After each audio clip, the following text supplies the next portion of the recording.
I have been a content creator since 2017, and I have also been a social media manager since 2021. Those are my credentials for sharing this information and basically advice for creators. Wherever you are in your journey, if you are thinking about starting a content creation business, brand, your content creation journey, or if you're a brand that is currently a team of one and you create content to market your business and content creation is heavily a part of your life, or if you have been creating content and you just feel that things are changing, here is some advice, completely in a random order, but just some things that I wish I knew right now. So let's get into it. Hi, I'm Ariana. I'm a social media strategist and a content creator. On this channel, we talk about socials for business, for creators, work-life balance, processes, systems, all of that fun stuff.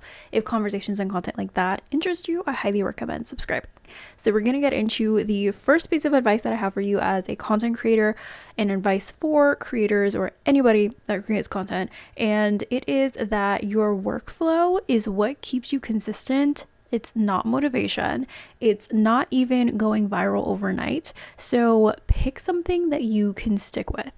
Now, what this means is that when you create content, it's basically kind of like a process. So you, of course, like plan out your content and then you sit down, set up your tripod, film the content, then you edit the content and get it ready to be posted. And then you go ahead and share it with the world.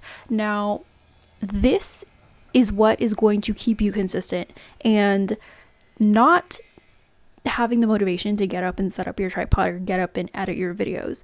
Your workflow is the thing that is going to keep you showing up, because if you have a workflow or a process of creating content or just editing your content or just anything that has to do with creation or content creation that you do not like, and it's just like annoying or it's just tedious or it's just something that you do not want to come back to over and over again, then you're obviously not going to show up. So your processes and your workflow is the thing that keeps you consistent. So even if you kind of like create a video and you just like post something randomly and it blows up overnight, you get like 10 million views.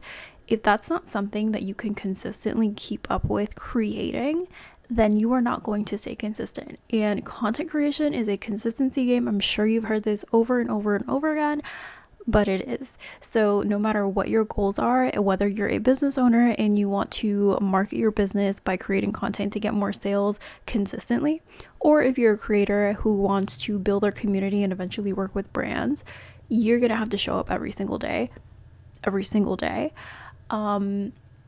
to get your goals. So if your process is something that you do not want to stick to, or something that you really are not comfortable in and comfortable or wanting to come back to, or even just okay with coming back to every single week, then you are not going to keep up with it. So take a look at your processes, take a look at your workflow, and if there's something that can be improved, something that can make your life easier, whether it is like a different tripod or like a different setup, different lighting, like a different editing software, or just like literally anything that makes your life a little bit easier to create content, like, and doing the act of creating content, then definitely invest into it. Now, the second piece of advice that I have for you is to diversify your income streams. Now, the world of content creation, it seems glamorous. It seems like too good to be true. These people that are creating content are making thousands of dollars with brand deals, or these people who just started their business, they went viral and now their business is booming and they're making thousands of dollars every single month in sales. You need to diversify your income or diversify your platforms or marketing. So literally anything can happen. I'm sure you've heard this before as well. Do not put all of your eggs in one basket. Every single time Instagram crashes for a day, all of the social media gurus post like panic posts about don't put all of your eggs in one basket. This is why you need to grow an email list. This is why you need to be an omnipresent brand and post on multiple platforms, because anything can happen. And it's true. I have a little backstory for you. I I started my social media management business in 2021, and I was doing really, really well. This is when Instagram Reels were like brand new, and my brand on Instagram was doing really, really well. I was getting a lot of reach, a lot of views, and a lot of client inflow. Then I kind of changed my direction and my like content topics because I wanted to kind of move out of client work and into selling digital products or just kind of like focusing on my brand. And my views tanked, my engagement, my reach, everything just went down, and it took me a really, really long time to recover.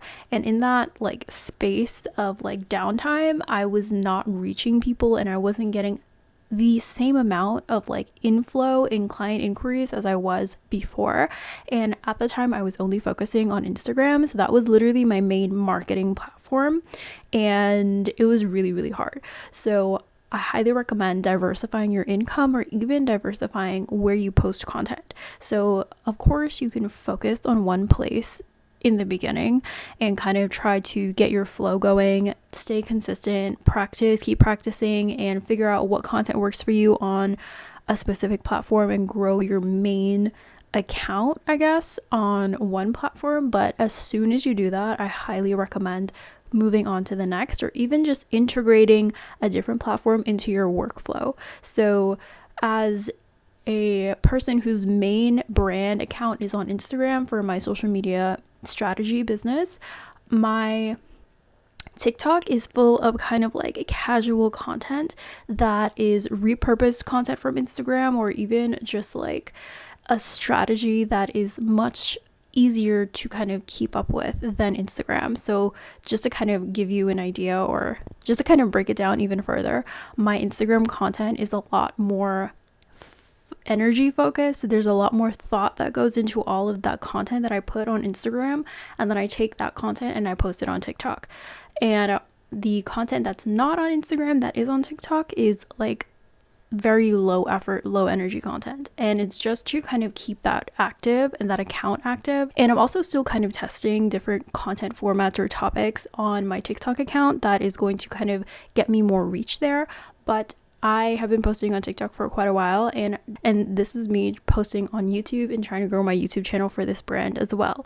So I highly recommend diversifying your marketing platforms for your goals and also your income streams. Now, getting into the income streams, as a content creator, there are a couple different ways that you can make money creating content. Of course, everybody knows the brand sponsorship route and the affiliate commission route, but I would highly recommend maybe thinking of at least 4 to 5 different income streams that you can kind of lean back on if something does happen.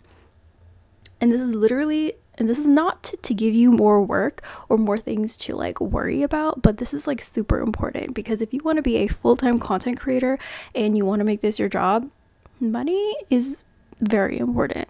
So something to think about. Now, the third piece of advice that I have for you as a content creator for content creators is that the timeline of success is different for everybody, but the process is the same. And here's what the process is. So literally anybody who has blown up on TikTok or on YouTube or literally anywhere has gone through this process. And that process is staying consistent and testing different content formats or content types, just content in general. And then when they find something that does well or that is hitting, they take that and they run with it. Literally everyone has gone through this process. Everyone who's huge, everyone who's like mid-size or just still growing, they're in this process. So this is what going viral or like growing your account or growing your social media looks like. To give you a couple examples, if you are in the makeup or beauty community on TikTok, you might know who Meredith Duxbury is. She is a content creator who blew up by putting a ridiculous amount of product or makeup on her face when she kind of like did her face. And she said she was posting about 6 times a day in the beginning when she was like growing her channel.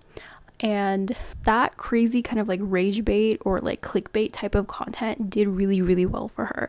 And that is kind of what blew up her account and blew up her brand. So if that content didn't do well, then she probably would have tried doing something else. In the beginning, when she kind of thought of that idea, that was her testing that type of content. And that actually hit with a lot of people. It got a lot of views. It did what it was supposed to do. She took that and she ran with it. She kept posting those types of videos, and now she has like millions of followers, and she's living her content creator dream life, whatever that looks like. So if you are still in the beginning stages of your content journey and you're kind of trying to grow your account, or it's not where you want it to be at, then you are still in the testing phase. So don't get fazed by the success of other creators, or if it seemed like it happened overnight. Focus on the process. So if you are still not where you want to be, then you are still in the testing phase. Figure out something that is going to hit with your audience. Of course, there's like a lot of strategy behind it, but this is the process of growing a social media account or just growing your brand as a creator. You need to test a bunch of content and figure out what your audience wants to see. And once you find that thing that is going to hit with them and something that really resonates with them, something that they are going to come back to over and over again, then you take that, you run with it, and boom, you have a signature series, you have something that your brand is going to be known for, and then you can take that in any direction that you want. But that's also why it's important to be very strategic with the content that you post, because if you're posting something that you can't keep up with, you are going to go nowhere. This back to advice tip number 1. Next piece of advice is kind of tying into Meredith Duxbury's posting 6 times a day to grow her account. The advice that I have for you is that you don't need to post 6 times a day or even 3 times a day to grow on social media. Again, people have blown up overnight with one video, but the more that you post, the faster you grow, because you're just speeding up the process of testing out your content. So again, going back to the process and going back to your posting frequency, the more you post in a day. So, okay, let's try to make this make sense.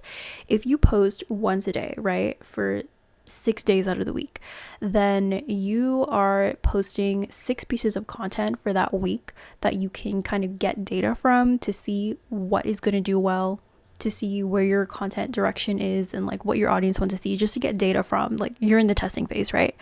But if you post that same 6 pieces of content in one day, then you are going to get all of that data in one day. So literally, just logically, posting more a day is going to help you grow faster, because you are getting data back from your audience, back from your content, to see what is going to do well and what is going to help you grow faster. So you literally do not have to post this much a day, especially if it's not feasible for you. But if you can, and if you like really want to make it happen as fast as possible, then you can try it. And a really great way to do this is by just thinking of it as a beginning phase. So if you wanted to test out your content really fast, I would suggest kind of posting 6 times a day, let's say 3 times a day, for like 2 weeks or maybe just a month. It doesn't have to be forever. Like, Meredith doesn't post 6 times a day anymore because she already got her bag. She has millions of followers and like she's on her way. But she did at one point in time. So you do not have to do this forever, but realistically, this is how the process works and why people say to post multiple times a day. If you go on TikTok and you just search up how to grow on TikTok, you're going to get random people telling you to post as much as you can. And this is why, because this is what the process looks like, and this is logically how it works. I also want to mention that if you are going to post like 6 times a day or like 3 times a day, then you should do that in a place that it won't irritate your audience. So posting 6 times a day is actually easy on TikTok because your followers do not see every single post that you share. Whereas if you post it on Instagram 6 times a day, your followers might actually see a lot of your content based on how the algorithm is working or operating at the moment, and that might annoy them. So that's why people say not to post that much on like per day on Instagram, but in places like TikTok or even YouTube, or YouTube Shorts or even Pinterest, you can definitely get away with posting 6 times a day. So it depends on the platform that you're posting on. and the way that those algorithms work. So another example for Instagram, so if you did want to post multiple times a day on Instagram, right now they are kind of using trial reels or testing trial reels as a new feature. So that would be a really good place to post multiple times a day on Instagram and get a lot of feedback or data from people, because trial reels are only seen by non-followers and not the people that are following you. So this is a really great way or place to test content on Instagram. So again, just be mindful of where you're posting and the algorithm operations. The next piece of advice that I have for you is about the quality of your content. Now, the quality of your content is actually pretty important. So of course, there's a lot of like authentic content, people that are just like setting up their phones and just putting it on a table, leaning it up against like a coffee mug and just filming something, and then it goes viral. But there is like a basic standard of quality for content, or content that does well. So literally just a well-lit video, a clear subject, like a messy background is okay to be relatable, but also you want to make sure that your content has some type of quality to it, because if it's like literally just a messy piece of content, it's not really going to go anywhere. And I see this a lot with like small business owners who are creating content on their own. Their content could be so much better. The quality of the video, like the graininess and just the way that they're holding the camera, there's like a lot of like little tiny details that you can fix to make the quality of your content better. And a really great way to kind of figure out if your content could look better is by doing some competitor research. Now, I'm not saying that if you have a lip gloss small business for you to go to like Fenty on Instagram and try to completely replicate their content, because Fenty's content is like fully produced. They have a whole production team, a social media team, and even their like user generated content is by makeup artists or like beauty creators who have all of their equipment and everything figured out and set up already. I'm talking about looking at people who are kind of on the same level as you that you can learn from. Moving on, the next piece of advice that I have for you is that you really need to love this. Like, you need to love content creation, or even just like what you're creating about, because there will be moments of silence, moments of stillness, moments of like literally no growth. I swear this man has been driving up and down this block with his motorcycle thing all day. Anyway, yes, you really need to love this. You need to love creating content, or you need to love what you're creating content on, because there will be moments of silence, moments of stillness, moments where like literally nothing is happening. Like, you're stuck at a follower count, or you're stuck at some views, you're not getting sales. Like, those moments are when you are going to really be tested and like lose your mind and like really think about whether or not you really want to be doing this, or if you want to go and do something else. Also, if you're just doing it for money, then it's going to feel like a job. Like, the reason that like content creation is so appeasable or like looks great is because it seems like a lot of fun, and it seems like the people that are doing it, that are actually making a lot of money doing it, it seems like they feel like they're not really working and they're just sitting in front of a camera and like talking to a camera, and like that's such a great job. But if you do not like doing this, then it is going to feel like a job that you hate, that a lot of people are leaving their 9-to-5 jobs that they hate to be a content creator because they think that the grass is greener on the other side, and then this is more fun and it's easier. If you do not like this, it's going to feel the same as that. But if you're okay with that, then that's totally fine. If you're okay with just literally just doing this for money, and like you're okay with it feeling like a job even though you don't like it, that's totally fine, because people do jobs that they don't like every single day. So, but it really does help, because this is kind of like your own business and your own brand, and nobody's telling you to get up and go create content unless you have like a team. And if you have a team, I'm pretty sure that you're successful and money is flowing. So there's your motivation. But in the beginning stages, there's no one telling you to get up and go film a video, or get up and plan out your video, or get up and do this because you have goals to get. And when there's moments of like stagnant growth and like really low sales, then it's going to be harder for you to make yourself get up and sit down in front of a camera and try to market your business or try to grow your brand. So That's just something to think about, but that's also really easy to kind of like get over, because if you want to be a content creator, I'm sure you're going to be creating about things that you really like to create and want to share. So that is all the advice that I have for you as a content creator of since 2017, because I can't do math right now. I have been creating content for a long time, and I started my first YouTube channel as a makeup girly, a makeup content creator in 2017. I currently have about like 13,000 followers, but let me tell you, it's almost been 10 years. We're in 2025. Okay, 8 years of content creation, right? And my YouTube AdSense is still at $30. But I still show up every single week because I want to. So hopefully this got your wheels turning and you are inspired, or you just feel like you can think a little bit more logically, or you feel like you have a little bit more information to move forward with. Let me know your thoughts down below and which advice or tip hit the hardest for you. But that's all I have for you today. If you enjoy content and conversations like this, I'd highly recommend subscribing. If you have any other video suggestions that you'd like to see from me, please let me know. If you are looking for some content creation tools that will help make your life easier, such as a strategy template or content planning templates, or even just like equipment or filming equipment that I use, everything will be in the description box down below. If you want a strategy call, or like a strategy consultation call where we deep dive into your strategy, into your content, if you need somebody to tell you what's wrong with your content or what you can fix to kind of get out of a stuck phase, or even just grow your brand or your social accounts, or just an action plan to move forward, go ahead and book a consultation call with me. I would love to take a look at your content and your strategy and help you take a step forward in your content creation journey. If you're a brand or a business owner, whatever you do, content is my favorite thing in the world. I do love content creation, and I will never shut up about it. So I created a YouTube channel and I made it my career in multiple ways. Anyway, thank you guys so much for watching, and I will see you guys next time. Bye!